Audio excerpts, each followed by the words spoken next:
महाराज।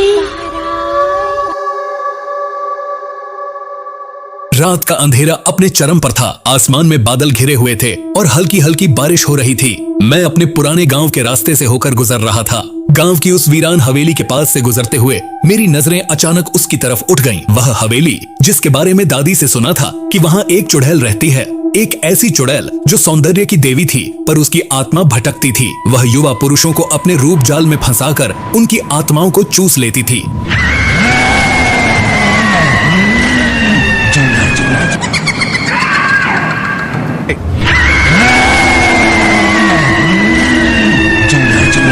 गांव में उसे तृष्णा के नाम से जाना जाता था। तृष्णा, मैंने मन ही मन दोहराया।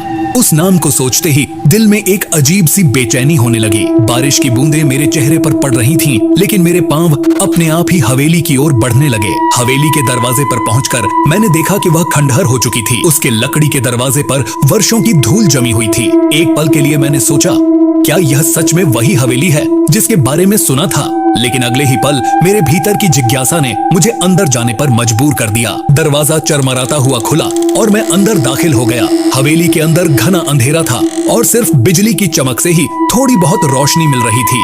हवेली के अंदर घुसते ही मुझे महसूस हुआ कि यहाँ का माहौल बेहद भारी था, जैसे किसी ने मेरे कंधों पर अदृश्य वजन डाल दिया हो। मैं धीरे धीरे कदम बढ़ाते हुए हवेली के मुख्य हॉल में पहुंचा। चारों तरफ धूल जमी हुई थी और फर्नीचर टूटा फूटा पड़ा था।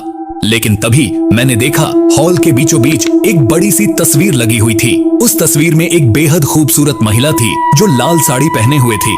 उसकी आंखों में एक अजीब सी चमक थी, जैसे वह तस्वीर से बाहर आकर मुझे घूर रही हो। अचानक से हवा तेज हो गई और खिड़कियां जोर जोर से बजने लगीं। मेरी धड़कनें तेज हो गईं।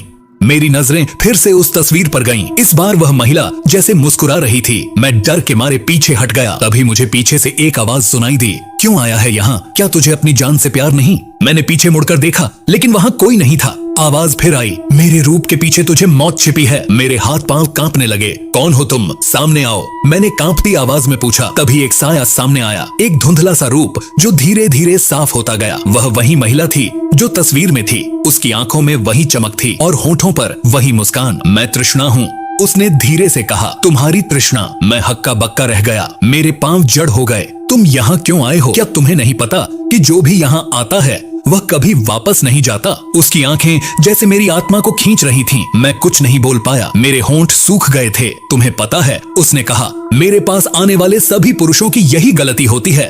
वे मुझे चाहने लगते हैं, लेकिन वे नहीं जानते कि मैं उन्हें सिर्फ अपनी प्यास बुझाने के लिए चाहती हूँ। मेरे दिमाग में एक भयंकर तूफान मच गया। मैं लड़खड़ाने लगा, पर तभी मेरी दादी की कई बातें याद आईं। अगर तृष्णा तुम्हें मिले तो उसके हाथ से बचकर निकलना नामुमकिन है, लेकिन अगर तुम उसके प्यार में नहीं फंसे तो शायद तुम बच सको। मुझे समझ आ गया कि वह मेरे प्यार की भूखी नहीं थी, वह मेरी आत्मा की भूखी थी। मैं जोर से चिल्लाया, तुम मुझे नहीं पा सकती, मैं तुम्हारा शिकार नहीं बनूंगा। उसने एक भयंकर चीख मारी और अचानक सब कुछ शांत हो गया। हवेली में फिर से अंधेरा छा गया। मैं हांफता हुआ जमीन पर गिर पड़ा। जब होश आया तो मैं बाहर था, हवेली के दरवाजे पर। मैंने पीछे मुड़कर देखा, लेकिन वहां अब सिर्फ खंडहर था। कोई तस्वीर, कोई तृष्णा नहीं थी।